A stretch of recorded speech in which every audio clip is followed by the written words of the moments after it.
Salut à tous, bienvenue pour le deuxième flash info de la CGT. On va traiter rapidement du CTE extraordinaire qui s'est tenu mardi dernier. On va pas tout détailler ce qui s'est dit dans cette séance qui a été longue, parce que ça a duré 2h30, 3 heures. Les débats ont été vifs et parfois âpres avec le directeur. On a sorti un tract, un 4 pages que vous allez trouver très facilement sur nos sites s'il n'est pas déjà dans vos services, si on vous l'a pas déjà donné ce midi, qui vous résumera point par point tous les sujets abordés. Il y en a eu plusieurs, des sujets qui vous intéressent en ce qui concerne les congés, en ce qui concerne les temps d'habillage, en ce qui concerne les contractuels. Donc vous aurez le détail dans ce tract. Ce serait un petit peu long de vous le résumer comme ça en vidéo. Il faudrait quasiment faire un film, ce qui n'est pas tout à fait la vocation. La vidéo là va vous juste pour vous servir à préciser deux trois choses. On avait demandé ce CTE extraordinaire pour vraiment mettre en avant les difficultés liées à l'application de la journée de 7h30 depuis le 1er janvier. On s'était vu en assemblée générale courant janvier, on a eu de nombreux retours depuis le 1er janvier sur toutes les difficultés que vous avez pu constater. Donc on avait demandé un CTE extraordinaire, ce qui est notre droit, qui a été convoqué. Et on a tenu à rappeler de manière officielle notre opposition à l'application de cette journée de 7h30 qui surtout supprime 5 RTT. Donc on a fait voter un avis au CTE qui a été à l'unanimité favorable au retrait de la journée de 7h30. Alors il faut pas se tromper, un avis du CTE c'est un avis consultatif. Le directeur n'est pas obligé de le suivre, donc il l'a enregistré, mais c'est noté officiellement. Il nous semblait important que symboliquement on lui rappelle sans cesse que nous sommes toujours opposés à la suppression des 5 RTT. Pour information, au moment du vote sur cet avis-là, Sud n'était pas présent au CTE, et la CFDT n'a pas jugé bon de voter là-dessus. Peut-être que ça les concerne pas, ou ça les concerne plus, donc je ne sais pas, faudrait leur demander. Voilà, donc rapidement, deux ou trois petits points importants quand même qui sont tenus dans le CTE. C'est une information que nous a passé le directeur. Parce que quand on l'a interrogé sur les 10 minutes en moins que les agents effectuaient sur la journée, on lui a demandé où ils les avaient enlevés. Par exemple, est-ce qu'ils les enlevaient sur le temps d'habillage des habillages. Là, il nous a répondu quelque chose d'assez surprenant. Il nous a dit que non, que la prise de poste s'effectuait par exemple à 6h40 dans le vestiaire, non pas dans le service. Bon, donc si vous arrivez à 6h40, vous avez 5 minutes de temps d'habillage, vous êtes à 6h45 dans votre service. Mais le directeur, il a pas pensé à tout visiblement parce que il n'a pas pensé par exemple que du coup l'équipe de nuit qui vous attend, qui elle aussi doit repartir, du coup elle a aussi le droit de repartir à 6h55 le matin. Donc ce qui fait que le temps de transmission par exemple le matin, il est réduit à 10 minutes. Donc on était à 30 minutes en 2014, on était à 20 minutes depuis le 1er janvier, et depuis mardi, selon le directeur, on n'a plus que 10 minutes de transmission. Ça, c'est valable évidemment à chaque prise de poste inter-équipe, le midi et le soir entre l'équipe d'après-midi et la nuit. Donc on l'a longuement interrogé, on lui a demandé, vous êtes bien sûr, ce directeur, vous réduisez les transmissions à 10 minutes, la prise de poste, c'est dans le vestiaire, donc on bougera pas. Et puis là, il a vite compris, il a vite senti que finalement l'histoire de 10 minutes, ça faisait cumuler des heures supplémentaires aux agents. Bon, alors là-dessus, il est un peu partagé, parce qu'au départ, il dit non, je ne veux pas que les agents récupèrent leurs heures supplémentaires à la journée. Bon, je suis pas favorable, je veux pas qu'ils récupèrent la journée. Il nous dit je veux pas que les agents rebénéficient d'une 4e semaine de congé qui équivaut à la semaine de RTT perdue. Donc s'il dit ça, c'est qu'il sait très bien que le nombre de jours d'heures sup est équivalent à une semaine de RTT, donc il l'a déjà anticipé, même s'il nous dit que finalement il n'y a pas de problème d'heures sup, les cadres lui ont rien signalé. C'est assez étonnant, on avait un peu l'impression qu'il nous parlait d'un autre hôpital que le nôtre, parce que les heures sup on les connaît bien, ça fait longtemps qu'on les subit et elles sont souvent difficiles à récupérer.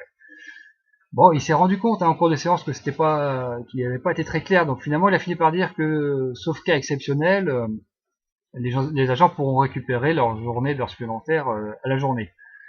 On va attendre qu'il nous précise les choses clairement, mais pour nous, il est tout à fait possible qu'on puisse les récupérer à la journée et en tout cas continuer vraiment à faire marquer vos heures supplémentaires parce que, vous voyez, le directeur doute qu'il y en ait vraiment.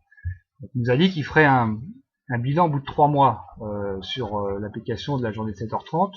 Nous on a déjà vu, on a déjà constaté qu'il y avait effectivement une accumulation d'heures supplémentaires. En plus de ça, le directeur rajoute depuis mardi du temps de transmission en moins. Donc il va pouvoir constater que la même chose en 3 mois. Ceci dit, nous maintenant on va interroger aussi l'encadrement et les médecins sur savoir ce qu'ils en pensent sur un temps de transmission qui est réduit à 10 minutes. On va voir leur réaction, mais ça me paraît assez aberrant et en tout cas délétère pour la qualité des soins de réduire de la sorte les temps de transmission. Ce problème du temps d'habillage, déshabillage, il est pas que pour les unités de soins, évidemment. Tous les agents qui doivent porter une tenue professionnelle peuvent de fait récupérer 10 minutes par jour. Alors soit ils commencent plus tard, comme le dit le directeur, ils sont à l'heure précise dans leur vestiaire, mais pas avant sur leur lieu de travail, soit ils récupèrent 10 minutes. Ça, ce sera une organisation générale qui va devoir nous repréciser dans les semaines à venir. Voilà, on n'a pas entendu du tout le directeur des soins là-dessus. Je sais pas, on a eu la sensation, nous, qu'il était interdit de parole par le directeur. Alors, sûrement, peut-être qu'il avait un point de vue différent ou pas, mais en tout cas, on n'a pas eu de précision. Mais on aurait été très curieux de l'entendre sur le fait que les temps de transmission, l'organisation des soins soit celle-là. Bon, donc il y a plein de problèmes qui en découlent. C'est quand même une nouvelle importante qu'on voulait vous faire passer. Dans le CTE aussi, on a demandé des précisions sur les congés d'été, congés de fractionnement. Alors là, c'est le grand flou. Congé d'été, les choses sont assez claires. La DRH a reconnu, même si elle a eu du mal à le dire, qu'effectivement vous pouviez poser 4 semaines de congé pendant l'été sous réserve des nécessités de service, mais ça c'est toujours le cas tous les ans, on connaît ça tous très bien, mais elle l'a confirmé. Donc n'ayez pas de crainte à poser 4 semaines l'été, après vous voyez si ça passe ou pas au niveau de votre service. Sur le congé de fractionnement, là c'est plus compliqué parce que la DRH était très rapide pour donner des consignes pour faire appliquer la journée de fractionnement sous certains critères. Il fallait étaler en 3 périodes de 5 congés annuels. Mais quand on lui dit à la DRH qu'il y a quand même des textes qui existent et que les choses sont pas si simples, eh ben elle dit je sais pas trop, on va étudier, on est en train d'étudier la jurisprudence. Donc on attend une réponse là-dessus parce que les agents ont besoin de savoir maintenant de quelle manière la journée de fractionnement peut être posée. On attend une réponse parce que ça se fait pas de laisser les gens dans l'inconnu comme ça, donc on espère que ça va être très rapide. Voilà, on a abordé un certain nombre de sujets. Il y a eu le gros sujet des contractuels. Vous savez que c'est un sujet qui est un petit peu parlé par beaucoup de gens. Mais en fait, là encore, la DRH nous a apporté des pistes de compréhension, en tout cas sur ce sujet-là. C'est très simple. D'un coup, elle a dit comme ça que de toute façon, tous les départs à la retraite ne sont pas remplacés. Elle a cité des chiffres, il y a eu 45 départs l'année dernière. À la retraite, il y en a déjà 30 pour 2015. Mais elle nous dit surtout, ils ne seront pas tous remplacés. Donc, sur la question des contractuels, on comprend bien le calcul de la direction, c'est de dire, s'il y a 2 départs à la retraite, je ne vais en remplacer qu'un. Comme ça permet de dire, moi, vous voyez, je stagiairise des contractuels, ce qui est très bien pour les contractuels, on n'a aucun doute là-dessus, mais en même temps, je supprime un poste. Donc, il y a quand même une petite arnaque. Nous, on voit les choses complètement différemment. On veut la stagiairisation de tous les contractuels et le maintien de tous les emplois. Ce qui n'est pas le deal qu'a passé la direction avec d'autres en ce moment. Donc, il faut être très vigilant là-dessus, bien se rappeler que ils stagiairisent, mais en même temps, pour permettre d'obtenir des réductions de postes plus facilement, comme si ça allait nous empêcher de réclamer, de s'opposer aux réductions de postes. Donc c'est pas du tout notre manière de voir les choses. On veut les deux, on veut la stagiarisation des contractuels et le maintien de tous les emplois. Voilà, en quelques mots, ce que je pouvais vous dire sur le CTE extraordinaire. On a été les seuls à parler pendant le CTE, à croire que pour les autres organisations syndicales, Sud était parti, en tout cas pour celles qui restaient, il n'y avait aucun sujet qui était important. Les heures supplémentaires c'est pas important, les congés d'été c'est pas important, le congé de fractionnement c'est pas important. Bon, voilà, chacun il fera son analyse. Nous, on a notre idée, mais on va pas vous la dire là, évidemment. Voilà pour ce petit résumé du CTE.